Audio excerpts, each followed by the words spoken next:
Hello and welcome back. This is Sherry with Heart and Soulful in the studio today, and we are on part 3 of the new series. I'm calling it Use Your Wings, and it started out because someone asked me if I would do a demo for one of my altered book painted book covers, and I like how it turned out, so I decided I would just go ahead and do a whole series on finishing this one up, because I'm going to do it a little bit different than the last one. So the request came after I had made this journal. It's getting ready to go bye-bye, so I thought I better do this next video because I have some examples in here that I want to show you. So the first episode was me painting the book cover, and then the second one was doing some papers with the gel printing. So my plan for this one is kind of evolving as I go.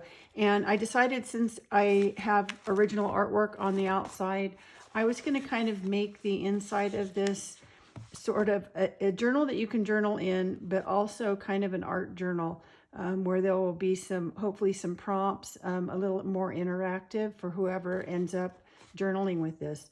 So in the last video, I did the gel printing, and I kind of wanted to show you where I was at on that, and then how to continue forward prepping the inside of the book, and then we'll move forward from there. So the first thing that I had done after painting the cover was I also mentioned that I'm going to do try to do a digital kit on my Etsy shop that will be available, once it's finished at the end of this series. So I'll put a link down below when it's ready. And in the meantime, I'm kind of going along. So I've put the 2 covers on, and then I actually backed it on some antique paper so that you could actually tear these little sayings out and use them in the journal. So that's the first page that I'm going to have available. So on my papers, I did a long video kind of just demoing some different techniques, and I wanted to show you where I'm at because I've been doing some of this obviously not on camera. So the first thing I did, once I had all my papers, I ended up with about 60-ish papers. So I put them in 3 piles. I put them in ones that I liked how they turned out just for background, and that I wanted to take pictures of those and scan them in so that before I use them or cut them up or anything like that or add to them, that I have just the background pictures. And then I actually had a pile of ones that they were just so-so. They weren't, I wasn't happy with them in their current state, but it wasn't going to take too much for me to get them to where I would want them in this pile.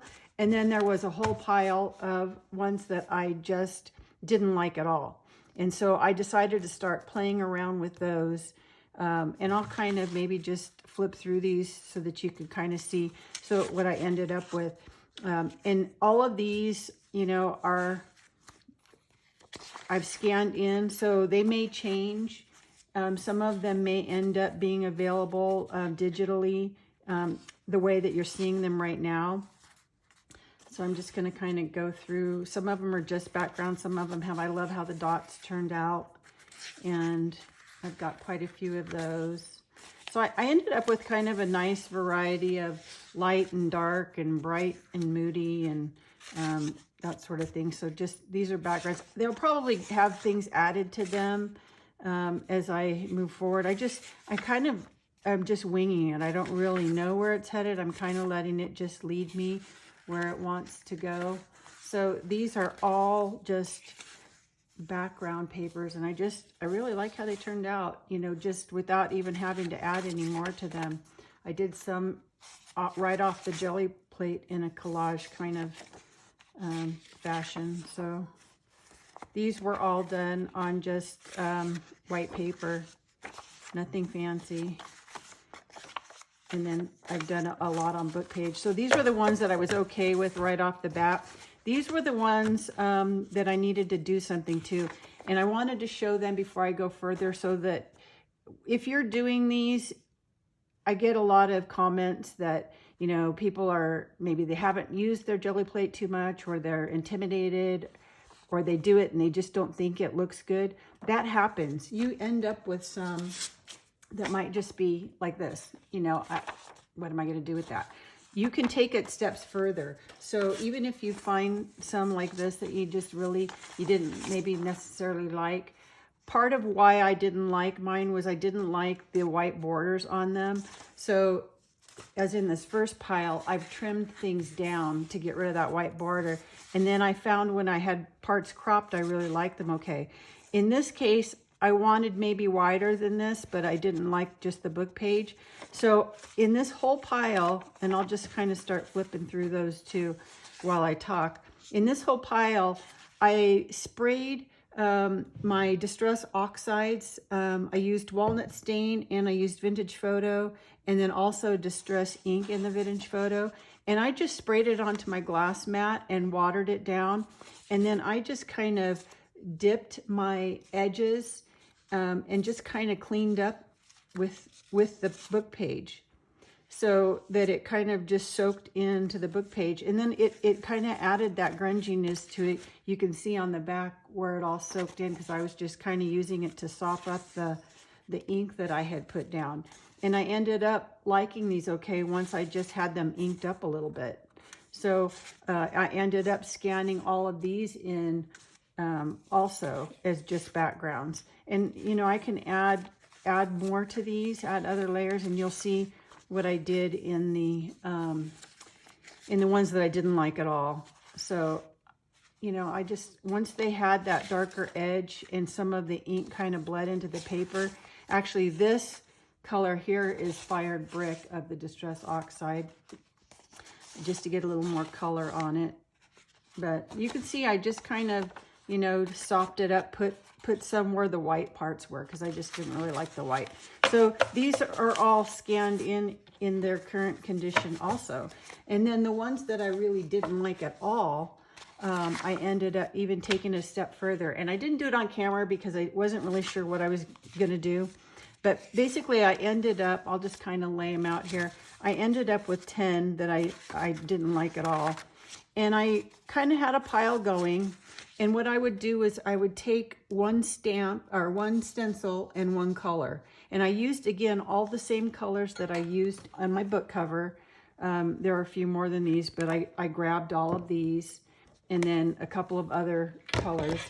And it's kind of a thing for me, I guess it comes from the whole decorating thing, but if you use the same stencil with the same color, even though the backgrounds of these were completely different from each other, and I didn't like any of them, when I started adding the same stencil, I would go through each one and just real quick, just with my makeup sponge and a little bit of paint, I would just do the same kind of pattern on each one, even though they were totally different backgrounds.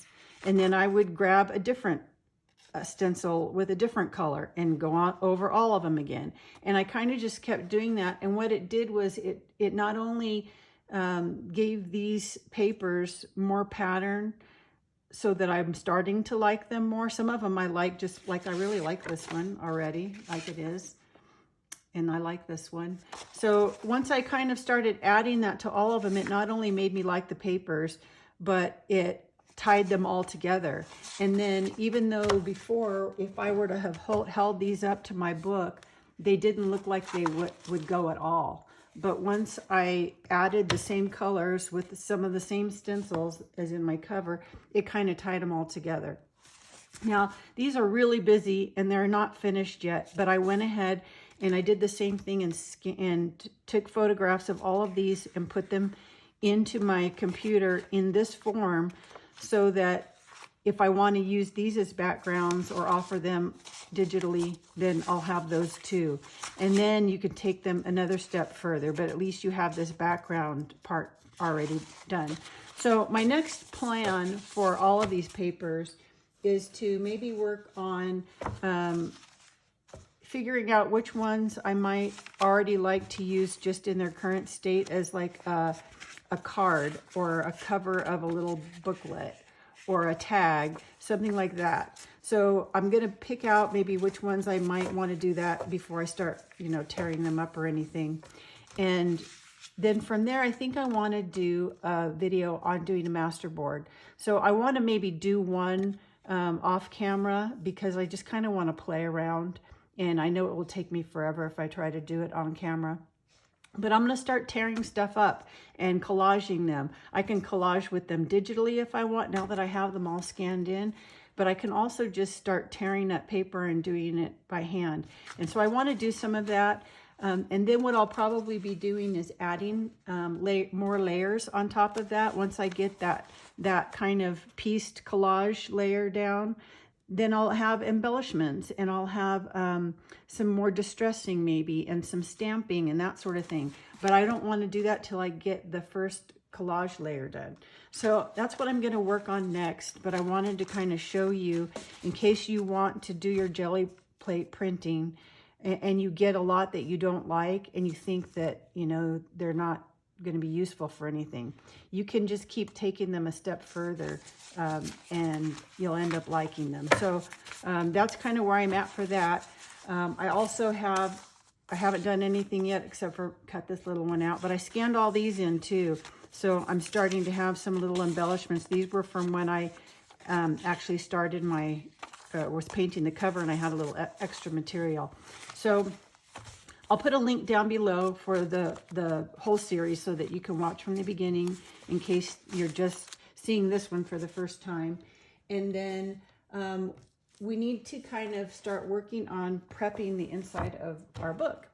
So I had already, when I went to paint the cover of this book, I grabbed one that I had already started preparing because I didn't have any just from scratch, unfinished. So this one's already started, but before I get too far along, I want you to get caught up if you're doing this along with me. So the first thing I needed to do, which I have done, is I needed to reinforce right inside my cover because this book happened to be falling apart. So I used some tape that my husband had picked up when I asked him if he could get me some Tyvek tape. I don't really like it. It's from Lowe's, and it's really sturdy because it's what they use to tape Tyvek together. But that's not what I wanted. I wanted the kind of tape that was made from Tyvek that was just sticky on the backside. So I don't want to waste this. It does work for something. So I've ended up, I knew this was going to get covered up anyway. So I went ahead and used that tape. And then I went ahead and primed this whole thing with gesso just because this is all shiny. In fact, you can see it doesn't even want to, the gesso doesn't even want to stick to that tape. I'm going to end up decoupaging over this, so I'm not too worried about it. But I'm doing that on the front and on the back. I haven't really decided exactly what I want to do. I may just decoupage book page on here in a collage. I'm just not sure until maybe I work on those other papers some more. So in the meantime, I know that I don't want that light edge, and whatever I do might not go all the way to the edge. For example, if I were to just put one of these papers down, you know, I may crop it more, and I just don't want to see that edge. So I went ahead and used some Distress ink in walnut stain and just went around the edge of the front, inside, and back inside. So that's prepped for that. You're just going to have to look at your book and see what you need to do. I've glued a couple of the first pages together too because that was all coming apart. Now it makes this nice and thick and it's all kind of intact now. On the back, this is what it looked like before, and I haven't done this one just so you could see. The way the book is bound, there is this fabric. I'm going to call it fabric. It's like a netting kind of thing that is glued underneath here. And so it's holding together now that I've taped this, but I'm going to end up gluing these two pages together too. And then that way I'll have it thick and then I don't have a break here in my pages. So that's the front and back. You want to make sure everything's intact. And then for this journal, I'm going to go ahead and also do my heart in the middle, like this one. If you haven't seen these before, I like to do a folded heart in the center of my journal because I like to set them on a shelf kind of this way. And this one I have sold already. I'm going to take it to her. She wanted me to go ahead and put gesso on the inside pages of the heart so that she can use a pen, and Sharpie fine point marker works great. I've tried a lot of different pens. They all kind of work, but that was my favorite. So I went ahead and just gessoed the inside of all these. I'm showing that because I had already folded the heart before I did hers.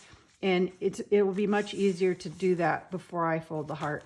The only thing I want to point out, if you watched this video where I show how I do the heart, when I prepped my book, this heart takes 67 pages to make the heart. And when I prepped my book, I didn't pull out all the ones with pictures.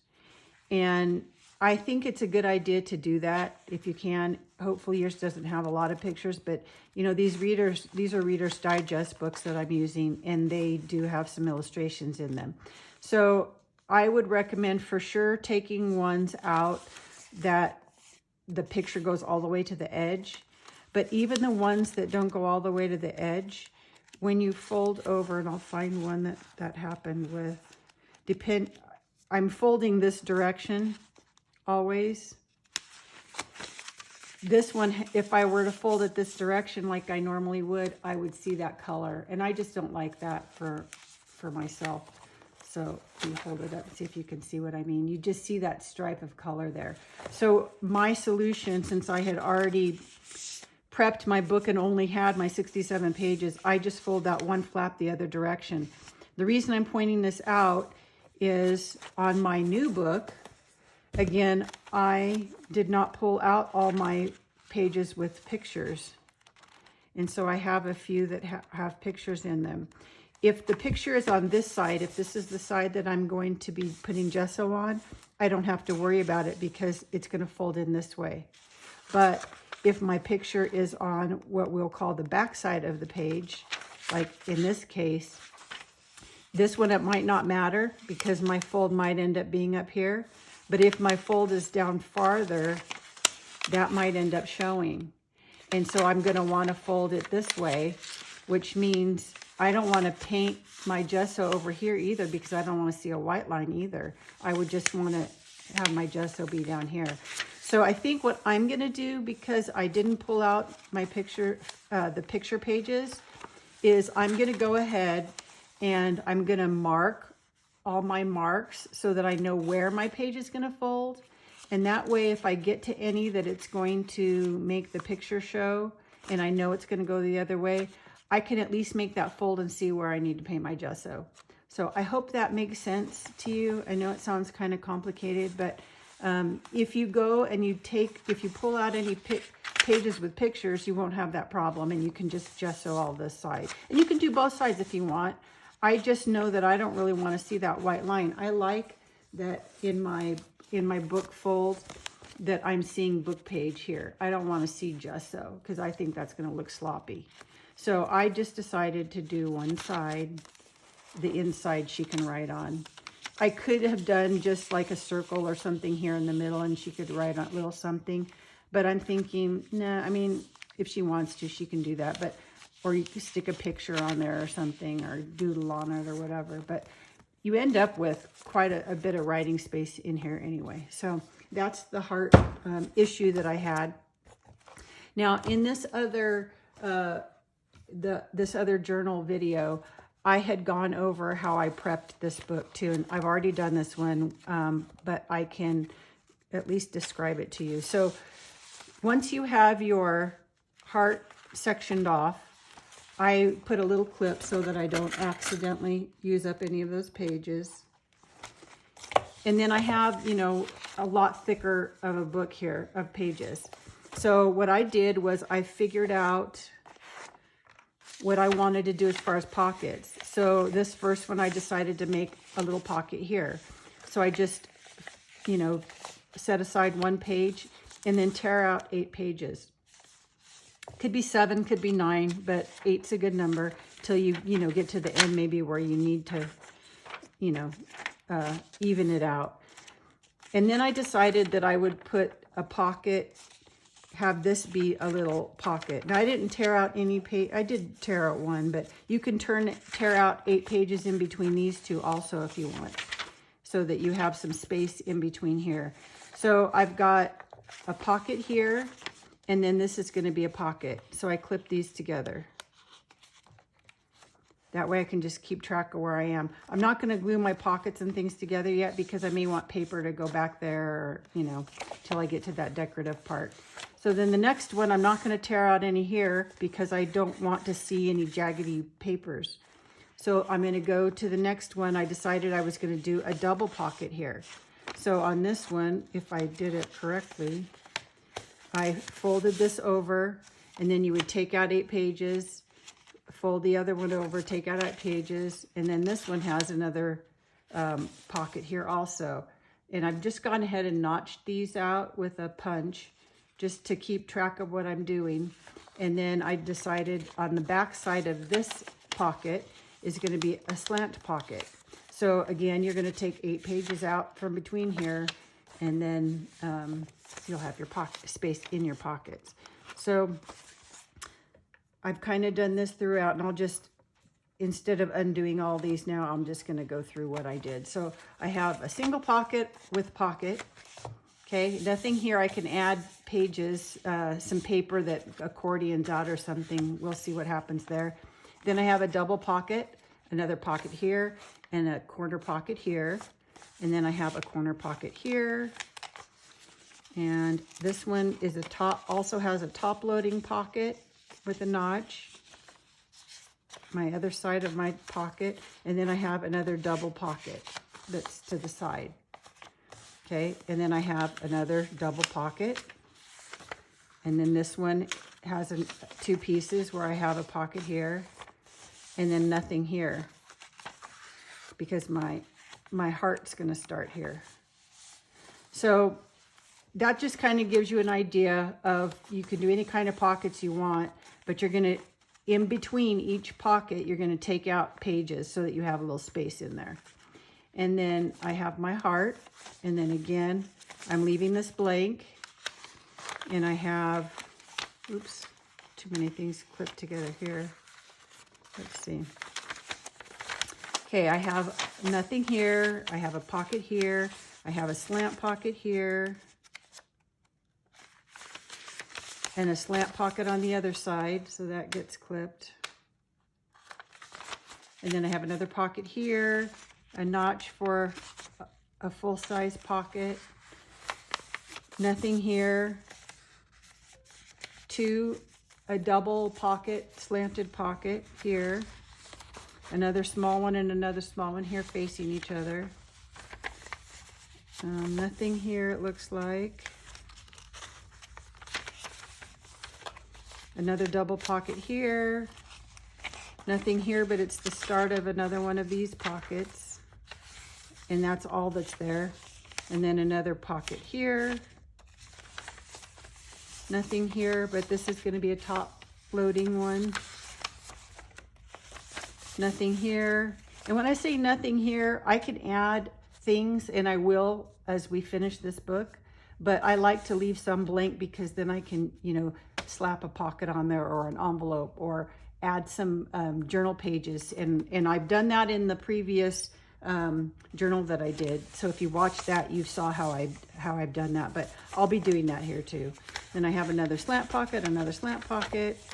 And then I'm to the end of my book again. So when I did this, it looks like my back side is going to have more pockets and things than my front side, like I didn't center my heart completely in the middle. So I kind of just eyeball them when I do it, and I think this one's kind of going to be a little bit more forward. So that is how you want to prep your book. So grab your book, do any kind of repairs, count your pages for your folded sculpture if you're going to do a heart or something else or nothing at all. And then you work on tearing out pages and clipping up your pockets so that you don't kind of forget what you're going to do there. So I have my book prepped. I'm going to go ahead and work on some a master board, at least one, and kind of maybe figure out the size of cards and things that I need in here, just so that I don't use up my my painted papers where I don't want them. Now, obviously, I've scanned them all in, or photographed them, and I have copies of them. So I can actually, if I don't want to use the original, I can actually just print them out and use the copy in my journal if I want. So that's where I'm at. I hope if you enjoyed this video, give me a thumbs up. Get to work on your prep, and I'll meet you back here when I have a master board and we can do a demo for master boards. So have a great rest of your day. Now go make something. Bye.